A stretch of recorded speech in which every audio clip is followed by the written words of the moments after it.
Koppel, host of the Time for Coffee podcast, where you get firsthand career advice into the jobs and industries that interest you the most. And before we start today's show, I have a quick favor to ask you. If you haven't already, I'd be incredibly grateful if you give us a rating and a review on iTunes. And if you're like me, you need to do it now because you'll forget later and because it's the best way to help others who may be in search of career advice to find this free resource. So press pause if you haven't done it and do it right now. I'll wait. Thanks so much and enjoy today's show. Hey there, Java Junkies. Welcome to another K-Cup mini episode of Time for Coffee. By the way, K-Cups come in 3 sizes, single, double, and triple shots, or roughly 1 minute, 5 minutes, or 10 minutes in length. So if you don't have time to throw back an entire caffeinated career conversation, these K-Cup mini episodes of T4C can give you a quick caffeinated fix, whether you're on the go or you only have a few minutes to binge. So grab your mug and take a chug, because it's time for a caffeinated career triple shot K-Cup with my guest, Sam Levin. I love that you just touched on some of your many interests, because that's where we're going now. We talked about Spanish. You're also a marathon runner. You're into creative writing. I know you journal.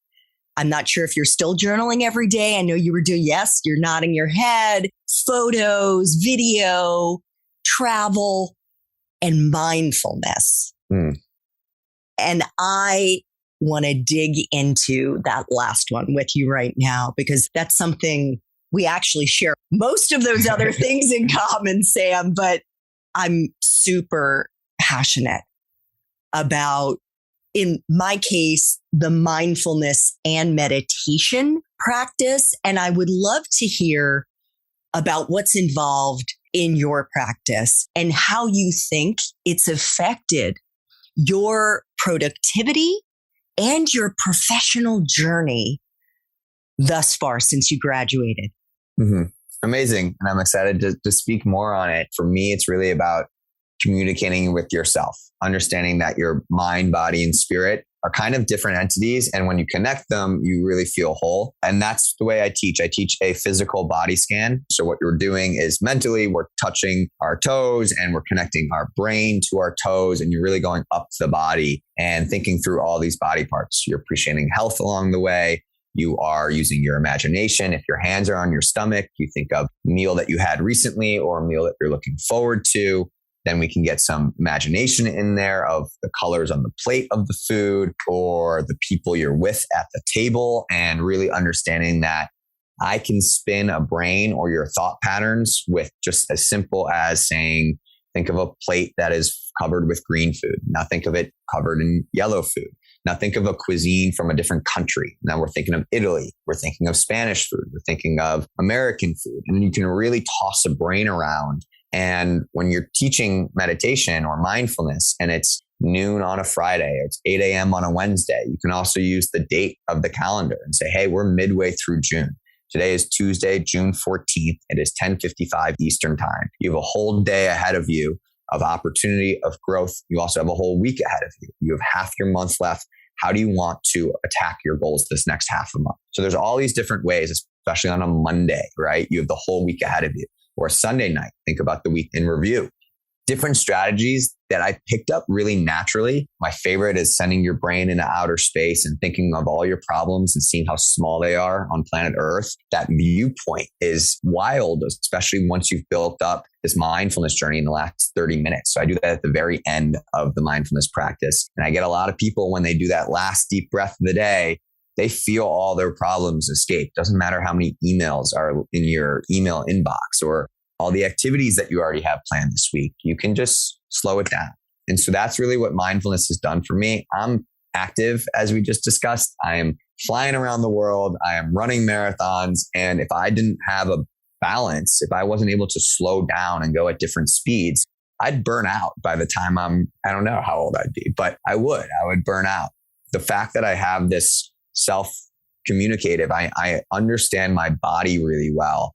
And it's through mindfulness. And I understand my mind and my spirit. And I'm not afraid to dive into whatever my body is telling me to do. If I need extra sleep, if I need to go for a run, if I need to travel, I'll book travel, like anything like that.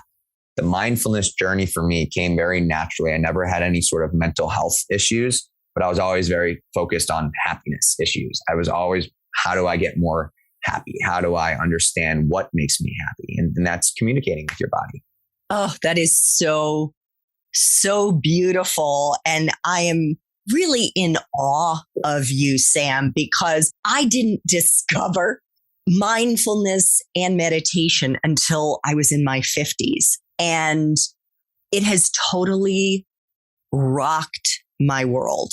And the fact that you have already tapped into this like secret world is so amazing. I just want to lay out for you what my interpretation of mindfulness and meditation are and see if it gels with yours. The way that I've been taught, mindfulness is really, as you just said, like that body scan and the five senses, taste, touch, vision, hearing, feeling, right? It's a way for you to get into your body. Meditation is about getting out of your brain and the intellect that we're in. Like, you know, we're always analyzing and slicing and dicing and all of that, but we aren't really in our hearts and our gut. The reason that I love meditation so much is that when you get out of your head and into your heart and gut, that's where your intuition lies. And when you said, when you were a senior and then, you know, you took that leap and went to work for B&H, you were trusting yourself, which I think, unfortunately, is a big deficit for Gen Z. And frankly, probably for every generation before, that there's a lack of trusting when you're in your 20s that actually the answer is inside you. It's not with your parents or your friends or your fill in the blank, whoever's in your world, right? Does that resonate with you? Yeah, I mean, there's a lot of things that influence us every day. And so once you are grounded and you really trust your gut and you're your number one influence, well, now you can make confident decisions knowing that you're 100% behind them. I had met someone when I was traveling in Oaxaca where I was learning how to surf. Totally different story. But I met this woman and she said she'd been traveling for about 3 years. She started trusting her gut about 3 years ago. And she said she never is indecisive about a decision again. She doesn't take her long to think through her decisions, whether it's big or small. She just trusts her gut and then she goes. And I was like, wow, that's completely freeing. Like you are literally just like going through your intuition and your gut. You feel it. Am I going this way or am I going that way? Okay, I'm going that way. Perfect. Done deal. Don't need to go over the decision for 10 days and go back and forth. The mindfulness versus meditation conversation.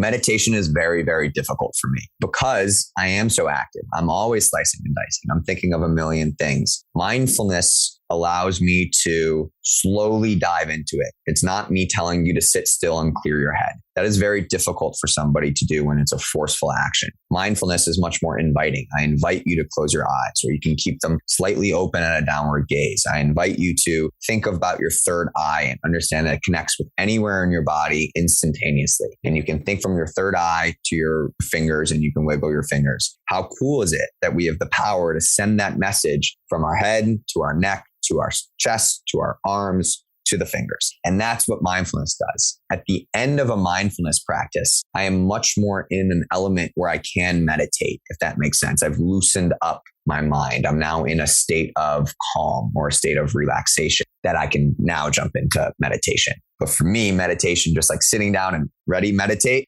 is very difficult for me. the fact that I teach mindfulness, I actually think it'd be really difficult for anyone else. I invite you to find your own thing that works for you. Totally. The woman that I learned with, who's actually in New York, she teaches online recorded meditation practices, one of the first teachers to do that. She was the first meditation teacher that I had who helped me to recognize that asking your brain to stop thinking thoughts while you're meditating is as unrealistic as asking your heart to stop beating, because it's involuntary.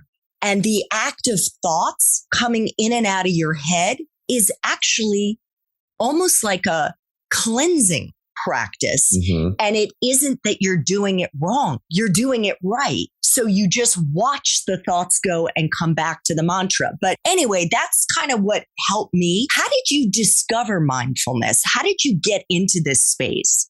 Yeah, I mean, if you ask my mom, I was spiritual growing up, whether it was coloring or journaling, right? Journaling is a form of mindfulness practice. Appreciating a great view or a photo is a form of mindfulness practice. So I'm the biggest proponent that mindfulness is really applicable. It takes 2 seconds to be mindful. It takes 30 minutes to potentially have a mindfulness session. There's all these different elements of mindfulness. I'll credit my cousin Courtney, who is a practicing lawyer that started teaching mindfulness to law firms, people that are very high stressed, and she turned it into a career. And she brought it in a little bit with the yoga, with the mindfulness into our family. And then I ran with it. It wasn't something where I've done any sort of formal training course that's on my bucket list. I definitely want to do retreats and dive into that more. But for me, it's just very natural. The script that I have when I teach mindfulness, I'll post on my Instagram. I'll say, hey, June 15th at 8 a.m., I'm teaching a mindfulness session. I'll get about 5 to 8 people to join and I'll teach. And the script is very much a free flowing. Really the coolest part is when I'm teaching, I'm also one of the students. I have like 2 separate sides of my brain where the words are coming very naturally to me, but I'm doing the practice. And at the end, I feel as good as my students feel. That's cool. It shows you a little bit of the power of mindfulness where you are actually pulling away from everything else to the point where my words and what's coming through my brain is separate than what is happening to my body, which is a state of relaxation unlike any other. It's a real body high, if that makes sense. It totally makes sense. Amazing. Thanks for tuning in to this K-Cup mini episode of Time for Coffee. If you want to listen to our entire caffeinated career conversation, please check out the show notes for this episode. Thanks so much for listening to this latest episode of T for C. And if you're interested in learning more about my coaching services for confused college students and recent grads, feel free to check out the Time for Coffee website under the coaching tab at time4coffee.org or text me at 202-236-5712. That's 202-236-5712.